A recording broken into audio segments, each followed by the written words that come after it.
It's like maybe you're really more into the comms space, maybe you're more into the advocacy or public policy space. So in that case, you probably should have like resume, either like separate resumes for separate categories of positions, or at a minimum, defined resume bullets that you kind of tweak and use for particular applications, just so that it's something that you have kind of ready to go.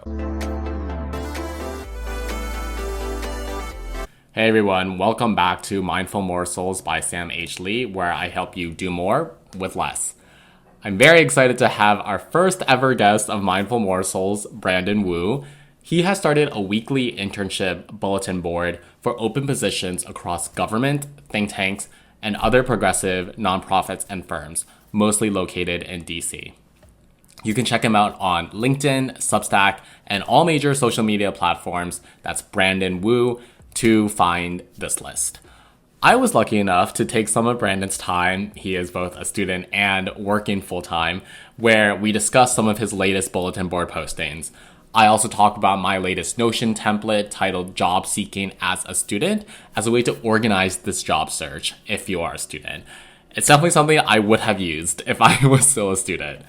We end with a fun segment of in and out, where we describe one trend with job searching that's in, as in good, as in hot, etc., and one trend that is out, so not good. I'm sure people who are more online than me would be able to come up with better phrases there. I'm so excited about this episode. It's my first collaborative episode in a while, as in years. So without further ado, let's get some people closer to employment. Enjoy. Hey everyone, welcome back to Mindful Morsels. My name is Sam Lee. I'm here with Brandon. Do you want to introduce yourself? Hi everybody, my name is Brandon Wu. I'm currently a student at Georgetown, but also interning full-time and doing a master's in Asian studies. Awesome. And what are we talking about today, Brandon? Yeah, we're going to be talking about Brandon's internship bulletin. So that's a Substack that I started back in August, really to help folks who are looking for jobs get access to all of the different open positions in politics, in different think tanks, in the nonprofit world, generally with the progressive lens, all in one place every single week.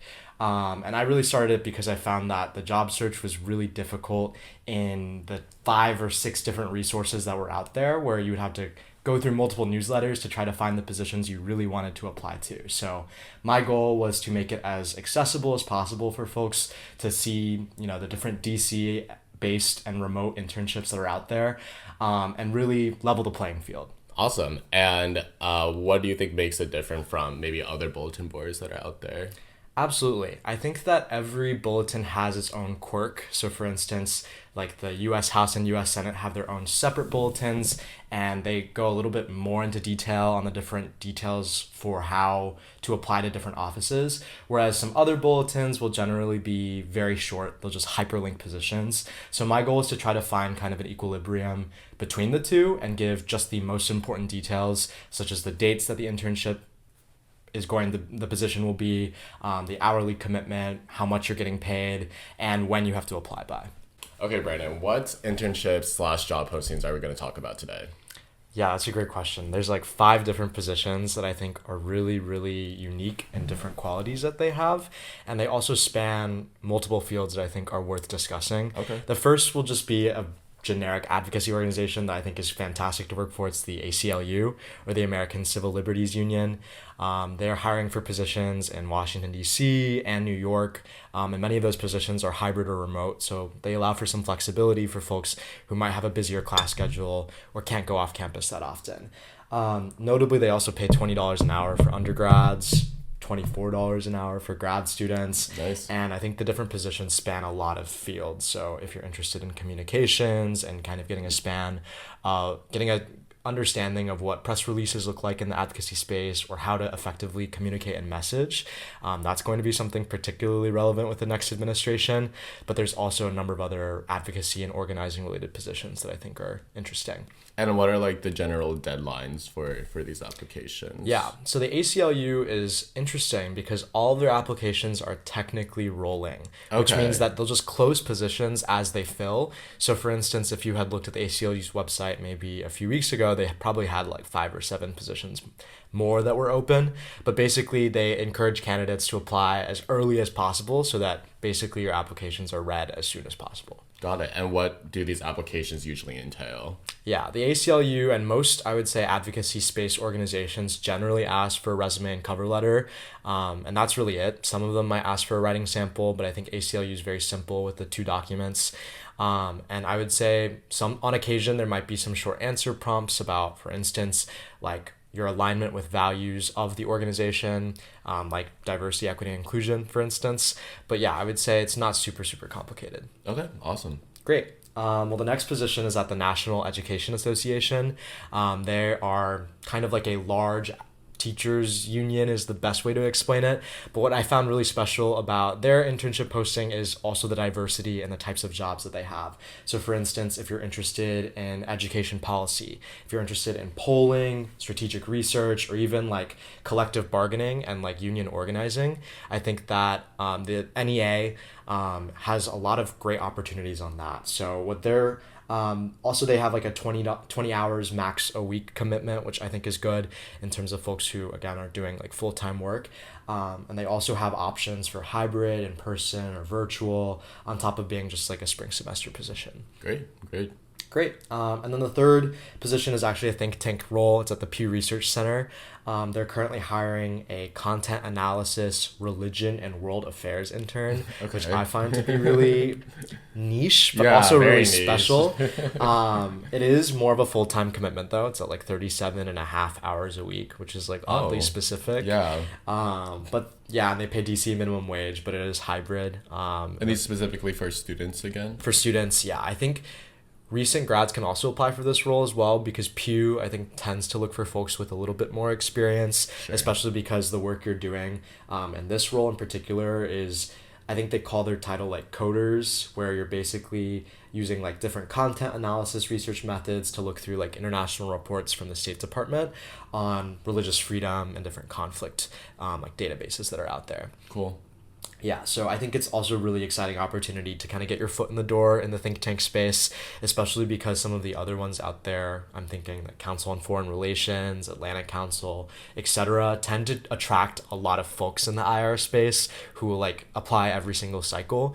But there are like these positions at smaller think tanks, maybe like Pew, where there might not be as many people who are like automatically just applying because it's a big think tank, right? Right. So I think that makes it special as well. Is this like hybrid, in-person, remote? Like... It's all the above. So they're actually flexible to whatever you want. Like hypothetically, I guess you could work fully remote. Okay. I tend to think actually that like you should try to intern in person at least partially, just so that you have the advantages. Yeah, but I don't know, maybe that's a hot take. Sweet. The penultimate position, I guess, is from the Special Competitive Studies Project, or the SCSP. They are a 501c3 nonprofit foundation, but they are looking right now for a research and strategic assistant. So technically not even an intern, like I guess you have the assistant role. But I think what's interesting about their position is that there's like different areas of work that you can kind of choose to study in. So for context, they're an organization that makes recommendations to strengthen like global competitiveness of the United States in the long term, especially surrounding topics of AI and other emerging tech. So the different panels include like intelligence, future technology platforms, foreign policy, the economy. So depending on your interest, if you're studying econ right now in undergrad, or as a grad student doing like some kind of quantitative degree, you can like focus in that area. Whereas if you have, for instance, an interest in tech and emerging platforms, you can also choose to kind of specialize with that in that position. So it is, I think, 20 hours a week, and they do ask that you have some kind of background in IR, in CS, in engineering, library sciences, security studies, or regional studies. So they're really looking for a plethora of different roles. Right. So I guess it's like a really great opportunity to break into a different space. Right. Did you say library sciences? Library sciences. What is that? Do you know? It's like the study of how you collect information, and then like you like basically like think like the Library of Congress, right? Like how, coincidentally, I think they're also looking for someone right now as well. But like, how can we take all of this information that's out there and organize it in a way that's accessible to researchers? Okay. Yeah. Got it. So that kind of work. Yeah. Does Georgetown offer something like that? Or unfortunately, no, I don't remember seeing something like that. I think there might be like stuff at our library, like Lau might do some kinds of courses. Okay. But on like a more unofficial basis, like show up for a meeting, Right. as opposed to like a class you can sign up for. Okay, yeah, good to know. What was the name of this organization again? It's the SCSP, the Special Okay. Competitive Studies Project. Okay, got it. How long has this organization been around? I've never heard of it. That's a great question. I think they're not super old. Like, for Okay. at least I know they've probably been around, I would guess, like if they're focused on AI and emerging tech, probably within like the last 5 to 7 year, maybe even more recent. Yeah. But I would say they definitely they're not one of the like the institutions that have been around since like the 1990s. Right. Okay. Yeah. Good to know. Good to know. Great. And then I'll wrap it up with the final position at one of my favorite places that I wish I could have worked at, which is Amtrak. Amtrak is hiring so many Oh, interns. I've ridden Amtrak like 3 times over the past 3 weeks. So, Really? Yeah. I've Oh been yeah, a you had like the lot. work trip. Yeah, we've been going to Philly a lot, but continue anyways. Great stuff. Yeah, I'm well acquainted with I'm Amtrak sure you at know this Amtrak. point. Yeah, I feel like you could probably just work there based on your writer experience. But yeah, they're looking for a ton of different people. They're looking for people working on engineering, obviously, production, like maintenance. They also hire a ton of like HR adjacent related roles, which I find Cool. interesting. So like employee relations, inclusion and culture, diversity recruiting. But also like if you're interested in like strategy, they have like a long distance service strategy role, like how Amtrak can build out in the long run to serve more communities that are like more longer distance trains as opposed to like the Northeast Corridor. Right. And finally, there are like 2 really niche roles that I like. One of them I had like gotten a first round interview for and then like ended up not working. I basically like had already accepted another position at that point, but it's their counterterrorism analyst role and their crime analysis role. Wow. Both of them are focused, and I think those 2 positions are also renewable. So like you work there summer of 2025 and summer of 2026, and it might even convert. No promises, obviously, but to a full-time job at Amtrak after graduation. Wow. Because I think those are 2 areas where they're obviously trying to prevent accidents or incidents happening on Amtrak rides, and also that if crime were to occur, like they know how to follow up on it. Right. That's super cool. Where is Amtrak like headquartered? Like Yeah. where is the office? So most of their positions are based out of their DC headquarters. Okay. But interestingly enough, they also have some roles in Philly, in New York, in like Connecticut. And then I would say some of their more HR centered roles tend to be remote or hybrid. So Got you it. could technically work from home and do work like in the diversity recruiting space, or they have like a future careers programs internship, which I think would oversee actually like the internship program for like the fall and the spring semester. Wow. Okay. Yeah, because I guess I always thought about Amtrak as just like the train, but yes, it makes sense that there's offices that people need to be employed there. So that's very cool. No, for sure. About that. Yeah. And like the biggest perk too is you get unlimited Amtrak rail pass privileges for the summer. Okay. So if you're like a big train rider, see. or like I don't know, I've heard of like Amtrak interns from their like website who like went on a long distance train to Chicago for the weekend. Yeah. Or, like took the train in the Rockies, like in the upper north, like the Northwest U.S. area. Yeah. Wow. So, really Was that cool. like a motivation for you to apply? Because I feel like you're like very big on public transportation. Honestly, like I was so captivated, I guess, by the idea of like getting unlimited rail rides or It's like romantic. Yeah, It's quite literally. romantic. Like the DC Metro does the same thing for their internship. You get like an unlimited Sure. Metro pass, Sure. as do I think all the airlines as well, which they like give you free flights or whatever. So that's a big perk. Yeah. Wow. Awesome. That's good to know. Sweet. But yeah, those are like the 5 positions that I think I wanted to go through since they have like pretty open rolling deadlines. Right. So I think for all of these positions actually, with maybe the exception of Pew, like you can apply pretty much any time in the next few weeks and your application will get accepted. But some of them will probably just evaluate your application earlier if you submit it first. Right. And for Pew, like, do you know when the deadline would be? I think for that. Pew's timeline, from my understanding, is like within like 3 weeks they tend to close their positions. Okay, Just like within 3 based on the weeks. space. So I would say like if it was posted maybe last week, then within like the next 2 weeks you've got to apply. Okay. Okay, good to know. Okay, so now that we've gone through some of the new job postings, I wanted to talk a bit about a Notion template that I have just created. It's called Job Seeking as a Student because I think that with Notion templates, and I say this every time, but Notion is a productivity software. You can use it on desktop, tablet, mobile, Android, Apple, something else you might use. And it's a tool that basically helps you organize whatever you need to organize. It's used by individuals, teams, companies, etc. And one thing that I think helps people either get into Notion or get more familiar with Notion are these Notion templates that people like me create. And one template idea that I had was how to balance the job search with school life, because I think that what a lot of Notion templates do well that are currently on there besides mine is they either focus on like building out a really good Notion template for the job search, or like discreetly they have a Notion template just for like your school stuff, so your homework, your tests, your office hours. I'm sure there's more. I mean, I've only been out of school for a few months, but I feel like I'm blanking already. So I thought it would be nice to have a template that combined those two elements, because I mean, as I'm sure you know, you can't just do one or the other. Like, you're doing both at the same time, which is why it's stressful. Yeah. And that's where I think tools like Notion really come in handy, because it allows you to, I wouldn't say like relieve stress, but just manage it a bit better. So I created this template. It's called Job Seeking as a Student.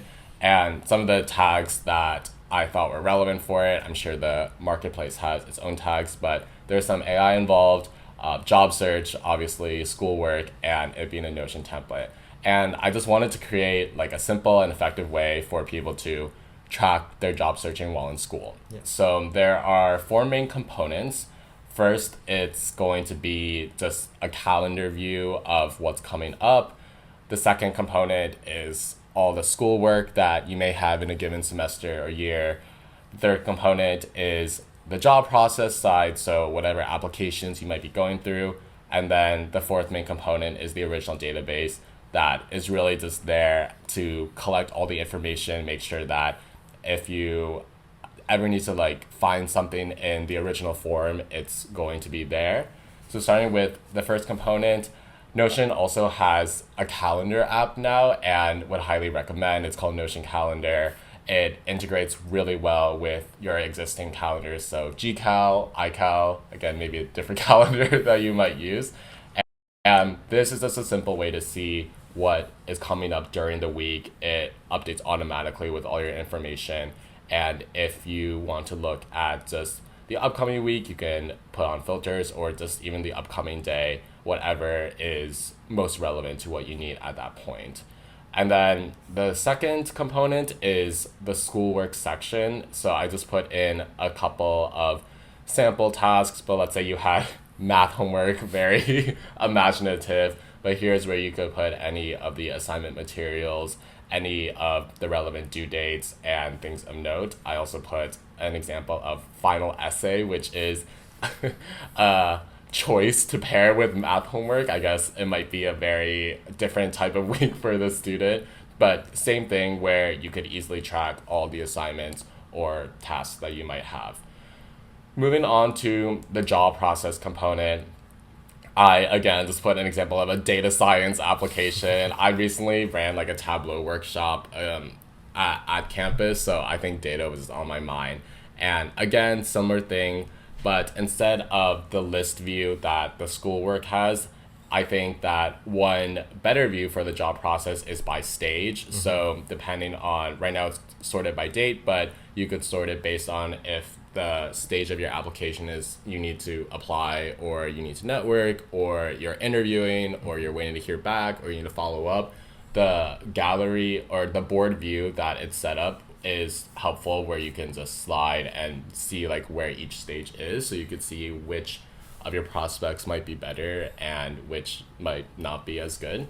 And then the original database has this AI feature on this side where it will just list automatically like key information. So let's say for your math homework, like an important distinction is that, like, I don't know, maybe a goal you might have is like to get 100%, and a reasonable goal, I'm sure, mm-hmm. for everyone. And the AI component of this would probably capture that and just give you a reminder. And then there is one chart that I thought was relevant. Notion released a chart feature this year. It's definitely still in like pilot mode and people are getting more used to it. But I think it would be a nice way to visualize this, maybe how much again you have during a week in terms of your job stuff or your school stuff. That might stress you out, but I think some people would find that helpful. And there's different charts, not just pie charts, but bar graphs, line graphs, and other ways to visualize as you see fit. And then at the bottom, there's just a feedback form if people want to leave their feedback. Yeah, I think, again, I want to create templates that I don't see on the Notion template space, which can be challenging because there's like thousands of them now. But this is one that I thought did fuse something that I hadn't really seen when I searched it up. And I hope that to complement like the internship postings and job postings, people know that there are pretty good resources out there. No resource is perfect, but like pretty good resources like Notion that can really help you to structure and not feel as overwhelmed. So yeah, any thoughts on this Notion template, Brandon? Yeah, no, it's definitely really fascinating because I think I use Notion actually for my like job search stuff. I use their like standard job employment template. I think that's out there. I think a lot of us have used it. Exactly. And I think part of my issue with it is that like I do have to kind of use other tools. Like I have a Google Calendar, I have like Todoist for my like to-do management. And so I think that having everything kind of centralized in one place, especially as a student who's already balancing so many different responsibilities, can be super, super helpful. So I think that like you've really done a great job of like creating that hybrid that is really important for folks who are trying to do schoolwork and apply for internships at the same time. Yeah, I didn't know you used Notion for the job stuff. Yeah, how do we not do. talk about this? I don't know how it hasn't come up either. I mean, it's like on a case, like some things I might not Right. end up using Note, like for like government jobs, you just like apply with the resume. So sometimes I Right. don't really track that. But for like private sector positions or nonprofits, for Right, sure. right. Yeah. No, that's good to know. Okay, so everyone should use Notion then, Definitely. because the 100% here you already use Notion, so it's happening. It's happening. All right, so welcome to our final segment of this podcast. This is the first time we're ever doing this, so I hope this goes well and is fun and helpful and informative. But basically, we'll be doing a segment called In and Out, and as we have stated earlier in this podcast, it will be one trend related to the job search that we think is in, as in you should do it. It's 2024 / almost 2025. It's time. Versus one trend that we leave in the past and hopefully never comes back. So Brandon, I will let you start. What's your in? What should we be doing right now? Yeah, I think a big in is trying to do as much advanced preparation for both interviews and future resumes that you might be sending out. And what I mean by that is essentially you want to have really great examples for the common interview questions that you might be getting. So what is one time you made a mistake? What's a project you've worked on that you're proud on?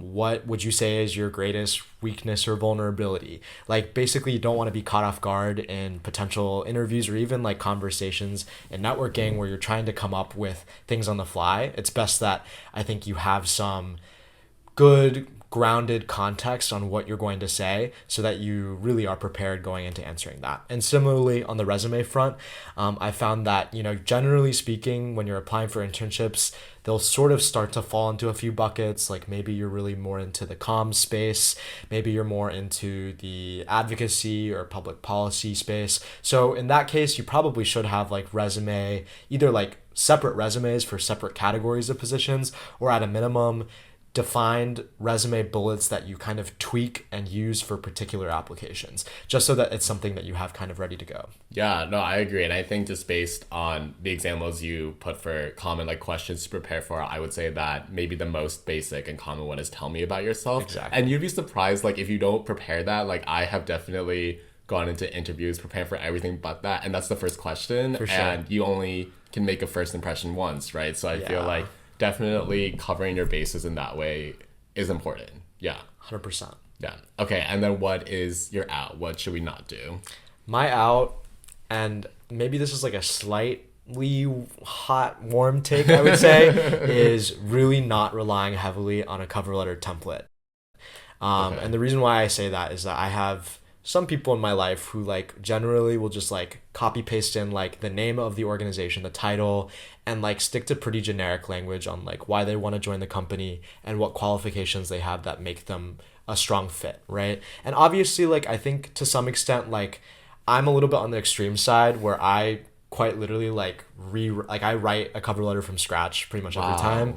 Okay. It probably as a result has led to maybe not an ideal result with certain like positions where maybe if I had used some standard language it might have been actually more helpful for me. But I find that like that first, because the way I structure cover letters, and everyone does it a little differently, is like I start with like why I'm interested in the company and the specific position, and then I move into like what skills I've developed from previous positions that make me like a strong fit for this role. And I think that especially since your resume already does the job of like explaining your qualifications, you really want to be as specific as possible in what like responsibilities you've done in the past correspond to the responsibilities you'd be doing in this role. On top of like obviously when you're interested in a company, like you shouldn't be using, like if you could take out the company's name and put in a new company's name and that cover letter sounds generic, then in my opinion like that's not going to make you stand out as a strong applicant. Yeah. How long does it take usually for you to write these cover letters then? That's a great question. I think it honestly depends on my passion for the role. Sure. Like there are positions, for instance, like I remember when I applied for a house like internship in an Austin representative's office. Representative Greg Kassar. Brandon's from Texas. Yeah. The and so I knew that he was a community organizer. I had friends who worked on his campaign, so I knew his values, at least like his office's values, to say the least. And so for me, it was pretty like really quick turnaround to like draft and then submit that cover letter, because I knew like, oh, like the policy positions he's advocating for in Congress are exactly in line with like the experiences I've had back home in Texas, right? Whereas for some other positions where maybe I'm trying to like pivot into a new, like airline internships, even like we've talked about, it's a little trickier to like think through why am I aligned with the mission of this company and what specific things do I think I will get out of the position. Those kind of take some more introspection and marinating. Yeah. And so I think those might take a little longer. That makes sense. Let me ask you like a binary question. Is it worse to use a cover letter template like the way you described, or is it worse to let ChatGPT do it and just submit? Ooh, that's a great question. Because ChatGPT technically is not templating; it's doing its own thing. That's true. So what's worse right now? Yeah, what's worse? I think I would say probably with a template, like you're obviously crafting the language. With ChatGPT, there's kind of the variable of like you don't know what they might say about the company and the mission. Like I think with a caveat that like if you are literally just like putting in like the job description and please write a cover letter for me and like here's my resume, I would say it's probably a little riskier to use ChatGPT just because maybe it's not like sometimes, for instance, if I remember right, like GPT-4 at least uses the most recent data, but like 3.9 or whatever it was before was using like archived data. Right. Yeah. Like the data is not live. And so, for instance, if a company's values or their mission statement has changed and your cover letter cites something that's old, or like some companies have even tried to like AI proof their job descriptions, like they've done the thing where like in the middle of a paragraph they say like, please reference like this random value if this is like what is it, like an open language like if it's an AI tool, like put this in the cover letter. And so like if you don't catch that, you're probably like obviously not going to get the position, and it might even have like potential other consequences down the line. So I would say it's a little riskier. Yeah, and I think even with the newest GPT models, well, I think OpenAI recently put like the internet search as part of the setting, but I think that when like doing, let's say, like research in GPT, even when you ask it to like cite sources, if you click on the links, sometimes they don't lead anywhere. And you're like, well, this is useless.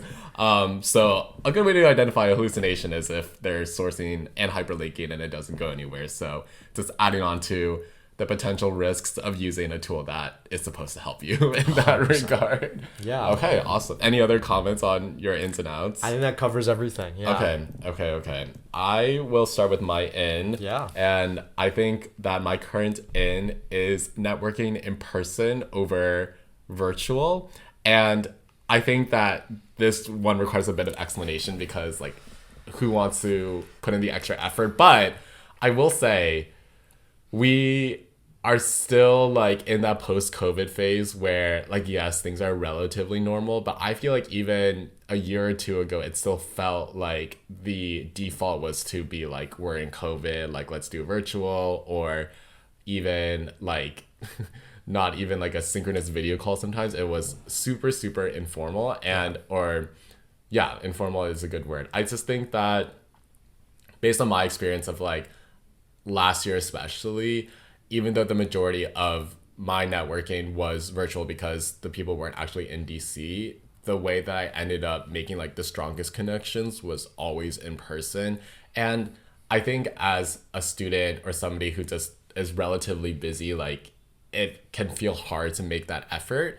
But I think that it doesn't even matter if you're in a city like DC, it's just like anywhere. Like if you're trying to work there, being able to like feel the person's vibe like in person is just so different. I'm making it sound like a date, but like I just think I've had so many, and like no offense, like I've just had so many useless virtual networking calls where I'm not that interested, they're not that interested. It just feels like an obligation. Definitely. And I wouldn't say that's like a waste of time, but at least if you have that in person, I just think there's so many more natural benefits of probably having a longer conversation. Yeah. Probably being in a space that's more comfortable than like you anxiously waiting on the Zoom screen, or like if there's internet problems, that's also like such a pain. And honestly, what I think in the near future is that we're going to keep going back to more and more in-person interviews, especially when you get to those second rounds, those third rounds, those finals, because going back to the AI point, like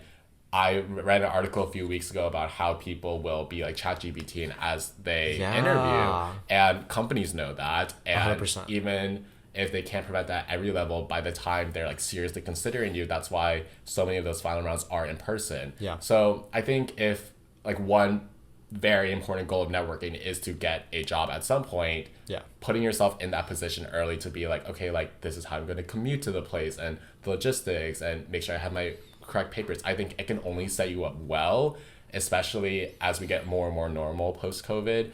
And I think that was something that I kind of like didn't want to think about for a while, as everything was so virtual and it was like so easy to just do X amount of networking calls. But I think like one solid in-person networking session in a day is probably better than like 3 virtual. Yeah, what are your thoughts on that? I absolutely agree. I think that for networking, like quality can sometimes really outweigh quantity, because you could talk to 4 people on a team at a company, but if it feels impersonal, it feels like it's an obligation, as you kind of mentioned, then you're not getting anything out of it, and they also might not feel like it's a good use of their time. Like it's like a mutual loss, which like is frankly the worst outcome that you could have from like a networking chat. So I definitely agree that trying to find those in-person conversations are really, really valuable. And especially at like new organizations you might be starting at, like just like getting a hold of an org chart and like pulling people over if you like see them for coffee or something, that can be so valuable, because sometimes you don't even know like what like there's obviously the things that you want to talk through, and hopefully like the opportunity to either get a referral or like have follow-up conversations that lead to something down the line. But there's a lot of like unexpected, maybe like rabbit holes or like twists and turns in a networking conversation in person that I think just don't really happen on the phone or like on a Zoom call. I agree. So I remember I think Georgetown does this every year, but there's like a career setter event that's like how to network without losing your soul. Yeah. I never went personally, but that would be my response. So like that prompt, because it could be super draining. I actually put up an Instagram poll yesterday about like just thoughts on the job search, and I'm curious, like I think we're currently at 67% of respondents say that the job search is mostly draining. 21% say it's a necessary evil. 12% say it's fun, which I would question and would love to hear more from why people view it that way. And 0% said it wasn't applicable. So everybody's job searching, and a lot of people clearly find it draining from my millions of followers. And I think like that is a key way to make networking specifically less draining, where like you actually feel like you're, like for lack of a better word, connecting with someone versus like an obligation. For sure. Yeah. All right, let's move on to my out. So I've been thinking all episode like how to phrase it, and I still don't think I can like phrase it super well at the beginning, but I'm going to try. So I think my current out, and I'm sorry to the companies that like host jobs, but I think that what is out is applying to job postings that aren't on the native company website. So those are your Glassdoors, your Indeeds. Again, like, you guys do great work. I'm not trying to bash, but what I have found is, first of all, jobs that aren't posted directly on the company's website are probably at least a little outdated / maybe closed, and they just like to not get around to taking it down there. Yep. And also sometimes like it has different descriptions as well. Like it doesn't even sometimes like compare to what the actual job is. And also, like, going back to networking, if you get a referral, like, it's never going to be through a third party site. It will be directly for that company or organization system. And again, just based on my experience, I feel like I have applied through third party sites. I'm going to stop naming names because I don't want to call any specific company out anymore, but like, I have applied for my fair share because the value out of those sites is that they're so convenient. Like, they are so convenient. They are supposed to help you like make the process more streamlined, usually with now more automation, more AI. But I think I haven't worked at like too many companies yet, but just based on what I've seen, like, I don't think they're really tracking it that much through that. Like, I think like ideally you're able to talk to someone, they direct you to like their referral link, but even not, like, they could just direct you to their organization site, and that is like should be your source of truth. But I definitely have applied on third party sites. I'm sure others have as well, and I think that should I think we should leave that. And again, like, I hope these companies are fine, but like, I don't know. I think I have definitely felt like going back to like wasting time. I think that has felt like more of a time suck than finding those positions, doing like that one extra step of to go into the organization, because it is an extra step sometimes. And then maybe you'll find it doesn't exist anymore, or that it's completely different. For sure. Thoughts on that? Yeah, I think that is definitely something that I didn't really grasp until, honestly, a few years ago, where I would see like the easy apply button on a third party site, and I was like, great, they already have my resume. I can just like click one button and hopefully this like company will get my app. And I think out of like the times that I did that, maybe one company followed up with me out of like the dozens, if not like high single. You can say hundreds. Yeah, I don't know. I'm wondering if I applied to hundreds of, but like maybe, honestly, yeah. So I think it is definitely a time suck in that the benefits are far outweighed by the costs. Like, there just generally is not a big advantage. I will say I do get the job alerts from some of those third-party sites for the internship bulletin. So what I try to do is like basically just go to the company's website and see if that position is still open.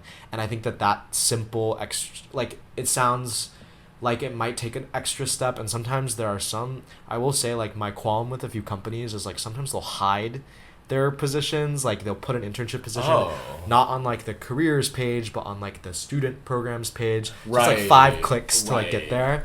And I don't know what benefit a company has to gatekeep their internship, but it's like, obviously I don't work in HR, so no judgment. But for me, like, those third party sites definitely, they might be a good resource of just like, I almost think of it like, you know how some professors are like, oh, you can like look at Wikipedia, but you should like click to the sources. Yeah. I think it's the same way. You should always go to like the original company site. Yeah. And I'm glad to know that you have your fair share of experience with it, but I definitely agree. And again, like, I think the value add is that convenience of just taking that extra step. And even if like it adds a few minutes to that part of the process, I think it will save a lot of time later on when you are trying to find a job. Well, yeah, that was great. This was super fun. And thank you for coming on the show, Brandon. If people like this, maybe we could make it more of a recurring thing. But anything else you want to say about that covers everything. Yeah. Thanks so much for having me, Sam. I appreciate it. Of course. Thanks so much for listening to this episode of Mindful Morsels by Sam H. Lee. I hope you found some Notion tip, budgeting advice, or other insight helpful to make your life slightly less stressful. If you want to see or hear more of Mindful Morsels, feel free to like and subscribe on Substack, where you can find me by searching Mindful Morsels by Sam H. Lee, and also on Apple Podcasts and Spotify. If you'd like to have some input on episode ideas, feel free to vote in polls I put out on my YouTube channel, and that handle is Sam H. Lee. Until next time, I'll see you then.